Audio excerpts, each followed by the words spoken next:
নমস্কার জানি আমি আমার ভিডিওটা শুরু করছি। আজকে না কোনো শায়রি ভিডিও না কোনো ব্লগ, আজকে আমি দিতে চলেছি তোমাদের কমেন্টের রিপ্লাই। পুরো 1 বছর ধরে ভিডিও করছি, তাতে কিন্তু কোনো আমার নেগেটিভ কমেন্ট ছিল না, তবে এবার কিন্তু নেগেটিভ কমেন্ট এসেছে 2%-এর মতো। তো যাই হোক, সেই নেগেটিভ কমেন্টকেই আমি রিপ্লাই করব।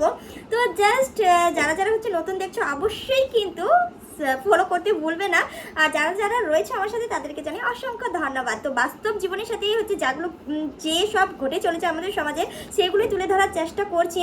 বলে না যে বাস্তব সমাজের সাথে তুলে ধরি কথা, তাতে হয় কিন্তু অনেক মানুষের মাথা ব্যথা। তো যাই হোক, মাথা ব্যথা হয় অনেক মানুষের, তবে যেসব কন্টেন্ট আমি তুলে ধরি, তারা সেই সব মেয়েরা যদি সেই সিচুয়েশনে থাকে, তাহলে তাদের জীবনে কতটা দুঃখের হয় সেটা কি কখনো ভেবে দেখেছো?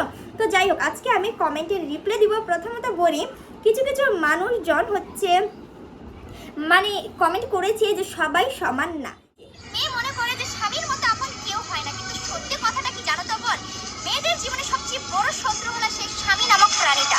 তার যখন ইচ্ছে করবে তোমার কাছে আসবে, আর যখন ইচ্ছে করবে তোমাকে ডাস্টবিনে ছুঁড়ে ফেলে দিবে, আর যখন প্রয়োজন হবে তোমার কাছে এসে মিষ্টি মিষ্টি কথা বলবে, আর যখনই প্রয়োজন শেষ হয়ে যাবে তখনই তার ব্যবহার তোমাকে বুঝিয়ে দিবে যে তুমি তার জীবনে সবচেয়ে বড় শত্রু। হ্যাঁ, এটাই হচ্ছে স্বামীদের বাস্তব চরিত্র। তো সেখানে আমি লিখে দিয়েছি যে কিছু কিছু পুরুষ মানুষ এমন থাকে, কিছু কিছু পুরুষ বা কিছু কিছু স্বামীদের চরিত্র।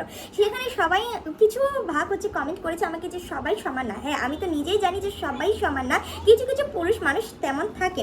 আর যেমন কি হাতের 5টা আঙ্গুল সমান না, ঠিক তেমনই কিন্তু মানুষের চরিত্র সবার সমান খোঁজাটাও উচিত না।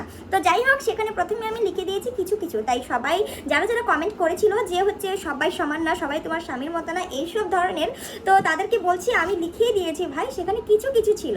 ভিডিওটা ভালো করে দেখো, অবশ্যই তোমরা বুঝতে পারবে। তারপরে নেক্সট যে কথাটা আমি বলতে চাচ্ছি, দেখো কিছু কিছু পুরুষও যেমন খারাপ থাকে, তেমন কিন্তু কিছু কিছু নারীও খারাপ থাকে। তবে স্বীকার করলেই যে তুমি খারাপ, সেটা কিন্তু প্রমাণিত হয় না। তো এবার নেক্সট হ্যাঁ, সবাই তোর স্বামীর মতো না, এটা কমেন্ট করেছে একজন। তো তাকেই সেই কথাটা বলতে চাচ্ছি যে আমি ক্যাপশনে লিখেই দিয়েছি কিছু কিছু স্বামীর বাস্তব চরিত্র। তো সবার স্বামীর কথা বলিনি ভাই। তারপরে নেগেটিভ কমেন্ট করবো, পজিটিভ করবো না, কারণ পজিটিভ অনেকেই বলেছে ঠিক দিদিভাই, একদম দিদিভাই। হ্যাঁ, অবশ্যই কিন্তু আমাদের নারীর লাইফটা কিন্তু মেয়েদের লাইফটা পুরো নির্ভর করে জীবনসঙ্গীর উপর। তো যাই হোক, এত কিছু এখানে বলছি না, রিপ্লাই দিতে এসেছি, রিপ্লাই দিব। হ্যাঁ, আর একটা আমি কমেন্টে রিপ্লাই দিয়েছি অবশ্যই। তো বড় কমেন্ট অবশ্যই তোমরা ধৈর্য সহকারে শুনবে, ভিডিওটা ভালো লাগবে। আর এটা বাস্তব কিছু নেই, আমি তুলে ধরার চেষ্টা করি। তো যাই হোক, আবার কেউ স্বামীর মতো হতে পারে না। নিজের ইচ্ছা আকাঙ্ক্ষা ত্যাগ করে নিজের স্ত্রী ইচ্ছা পূর্ণ করতে করতে সে ভুলে যায় সে একটা প্রাণী, রক্ত মাংসে গড়া। রামায়ণের রাম ও কারো স্বামী ছিল। আপনি শুধু স্বামীর কথাগুলো তুলে ধরলেন, আর এখন তো আমি ভাবি স্বামীর থেকে স্ত্রীরাই বেশি ডেঞ্জারাস। পরিবেশে যা ঘটে আপনি বোধ হয় এসব থেকে অজ্ঞাত নয়। তো যাই হোক দাদা ভাই, বেশি দূরের না, আমাদের এখানকারই, আমাদের সমাজেরই একজন। তো মানিক কুমার দাস, দাদা ভাই বলবো না, দাদা বলবো। তো যাই হোক, এর রিপ্লাইটা করেছি আমি। তো কি রিপ্লাই করেছি এর অবশ্যই শোনো। আপনার কথায় আছে অনেক যুক্তি। আমি লিখেছি যে আপনার কথায় অনেক আছে যুক্তি। হ্যাঁ, স্বামীরা কঠোর পরিশ্রম করে নিজের সংসারের জন্য, আর এমন স্বামী রয়েছে যারা নিজের কথা না ভেবেই নিজের পরিবারকে খুশি রাখার চেষ্টা করে সব সময়। তো যাই হোক, সেখানে আমি লিখে কমেন্ট করেছি, রিপ্লাই করেছি। প্রথমে ভাবলাম কি রিপ্লাই কমেন্ট করি, তারপর ভাবছি না, সবার সাথে শেয়ার করা উচিত। আপনার কথায় আছে অনেক যুক্তি, তবে দাদা আমি বলছি কিছু কিছু স্বামী থাকে এমন, সবার কথা কিন্তু আমি উল্লেখ করিনি। হ্যাঁ, সবার কথা কিন্তু আমি উল্লেখ করিনি। তারপরে লিখেছি আমি, বাস্তব সমাজে একটু চোখ মিলিয়ে দেখবেন, সবাইকে বলছি বাস্তব সমাজে একটু চোখ মিলিয়ে দেখবেন, আর স্বামীর অন্য কথায় স্ত্রীর মন ভাঙে। রামায়ণে ভগবান রাম তার এক উদাহরণ। হ্যাঁ, স্বামীরা অন্যের কথায় কিন্তু স্ত্রীর মন ভেঙে থাকে, এটা রামায়ণের ওই শ্রীরাম ভগবান তার একটা প্রকৃষ্ট উদাহরণ। মা তো সতী ছিলেন, জানতেন শ্রীরাম ভগবান, তবে কেন অগ্নি পরীক্ষা জনগণের কথায় করতে মত হলেন? অবশ্যই কিন্তু সব কিছুই তো তারই লীলা, তবে কেনই বা অগ্নি পরীক্ষা দিতে হলো মা সতীকে, মা সীতাকে? তো যাই হোক, সেটা লীলা ছিল, সেটা আমাদের বাস্তব সমাজে পরিচয় করানোর জন্যই ছিল। তো ভগবানের নিয়ে আমি তুলছি না, তবে হ্যাঁ, এটা একদম পুরো বাস্তব কথা যে পরিবারের কথায় বা অন্য কারো কথায় কিন্তু স্বামীরা স্ত্রীর মন ভেঙে থাকে, এটা অস্বীকার করার কিছু নেই। তবে সবাই সমান হয় না, এটাও আমি জানি। তো যাই হোক, এরপরে অনেক অনেক আছে, তো অবশ্যই তোমরা পড়তে পারো, মানে হচ্ছে কমেন্টের উত্তর দিয়েছি আমি। এত বেশি একজনের কমেন্ট নিলে তো হবে না, অন্যজনে আমি কমেন্ট নিচ্ছি।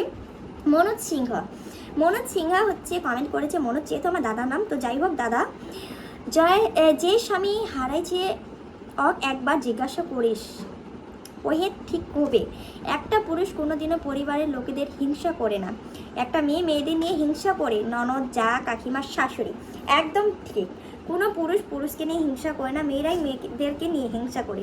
শ্বশুর বাবার মতো হয়, কিন্তু শাশুড়ি কখনো বাবার মতো হয় না। তবে কিছু কিছু, এখনও বলছি কিন্তু কিছু কিছু, সবার কথা নিচ্ছি না, সবাই সমান এটা কথা বলছি না। তবে ননদ, যা, এগুলো সবাই কিন্তু মেয়ে, তবু হচ্ছে মেয়ের প্রতি হিংসাটা বেশি থাকে, এটা আমিও মেনে নিচ্ছি, আমিও জানি, আমার মতো সবাই জানে। তো পুরুষ কোনোদিনও কিন্তু হিংসা করে না, সব কিছুই হয় কিন্তু মেয়েদের জন্য, এটাও আমি স্বীকার করে থাকি। তবে কিছু কিছু ক্ষেত্রে তারা বাধ্য হয়ে থাকে। কিছু কিছু ক্ষেত্রে দেখো, হিংসার বলে না, সাধুর ঘরে গেলে রাক্ষস হয়ে যায় সাধু, আর হচ্ছে হিংসার ফ্যামিলিতে আসলে সেই হচ্ছে ভালো মানুষটিও হিংসা করতে বাধ্য হয়ে থাকে। মানুষের মধ্যে সব কিছুই আছে, যেমন কি রাগ কিন্তু সবসময় আমরা দেখাতে পারি না, যখন রাগ ওঠে তখনই কিন্তু রাগটা প্রকাশ হয়ে থাকে। তেমনই কিন্তু হিংসাটা যদি কেউ আমাদেরকে শেখায়, তারপরেই কিন্তু আমাদের মন থেকে সেই হিংসাটা ওঠে। তো যাই হোক, এইভাবে যদি আমি রিপ্লাই কমেন্ট করি আর কিছু কিছু কথা বলে, তাহলে কিন্তু অনেক লং হয়ে যাবে ভিডিওটা। তো এই কমেন্টের লাস্ট এইরকমই কমেন্ট এসেছে আমার কমেন্ট বক্সে, অবশ্যই তোমরা হচ্ছে পরে দেখতে পারো। তবে আমি কাউকে খারাপ বলছি না, সবারই কথায় যুক্তি রয়েছে, তবে আমার কথাও যুক্তি রয়েছে। তবে সবাইকে একটাই কথা বলবো যে আমি কিছু কিছু পরিবারের কথা বলছি, সবার কিন্তু না।